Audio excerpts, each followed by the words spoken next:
There are a lot of Americans out there. I know there are a lot of reporters out there that are very frustrated by the fact that the truth doesn't matter to Donald Trump and reality doesn't seem to matter to this White House. That they change their stories every day. One of the good things about Bob Mueller being appointed is facts do matter to him. And he's a just the facts, ma'am sort of guy. And he writes it down and he's going to follow it. So Donald Trump can change his story on Rod Rosenstein as much as he wants to. It only impeaches his credibility even more as this investigation goes forward. Bob Woodward, I want to go back, though, to something that Donald Trump tweeted yesterday morning, saying that this was the greatest witch hunt in American history.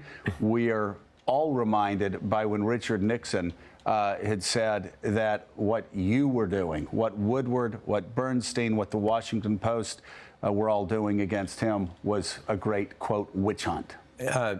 Yes, and he, of course, he didn't like it. But, you know, that's, I mean, the problem here is Trump and, you know, one of the criticisms in the Obama White House, I spent a lot of time reporting on that, was people say there'd be a meeting and somebody'd say, what's the budgetary implication of this? What are the allies going to think? What's the political implication?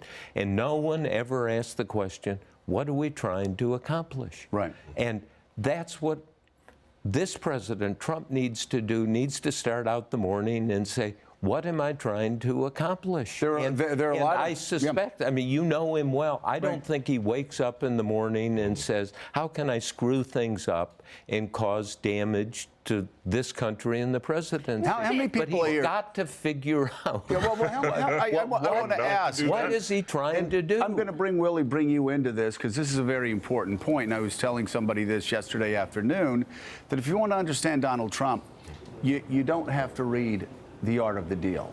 You need to read the first page of The Art of the Deal. Has anybody read The Art of the Deal here?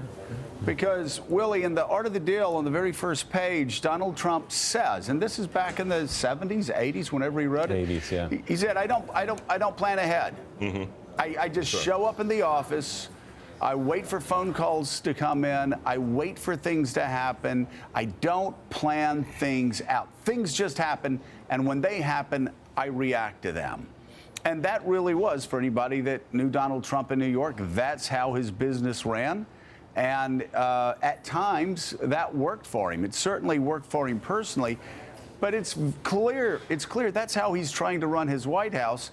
And that's why 4 months in, he's having to hire criminal lawyers. It's just an absolute train wreck. And this man at 70 years old is stuck in his habits. He does not appear to be changing, Willie. Well, he's an ad-lib guy, and so now what we have is an ad-lib presidency, which is to say if there is a plan at the beginning of the day, if the White House does come up with a strategy, they can't count on their principal to carry it out through the rest of the day or to the next day even, Caddy. I'm thinking again about the Lester Holt interview where they came out and said it was Rosenstein's memo that compelled Donald Trump to fire James Comey, and then in a single answer in a single interview with Lester Holt, he blows that whole thing up. But this is the way he's been, and it was his strength during the campaign. It was why people liked him. He said what came to his mind. He reacted in real time. He was honest and upfront in the way he spoke. But that's more difficult when you're president of the United States and you have an agenda you're trying to carry out.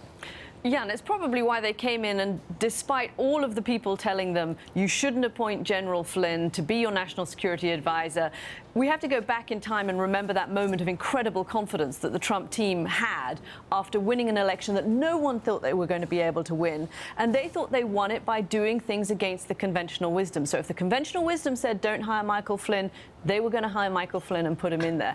One thing on the going in and not having any plans, not all of the White House is working like that at the moment. I had a meeting this week in the White House on the foreign trip. It has been, they've spent a lot of time planning that. They have an incredibly ambitious agenda. They've thought through all of the different steps. Oh, no, if they can deliver them, I'm not sure. Caddy, there are people in the White House who do think about things. Foreign policy. I mean, you look at Secretary Mattis, and you look at General McMaster, you look at Dina Powell, you look at that group. Yes, they're planning this out. They believe they have a chance to make a real difference in U.S. foreign policy. But what they also understand is, though none of them will say this publicly because they're so disciplined, or privately, what they don't understand, what they have to be worried about is how a single tweet Yeah.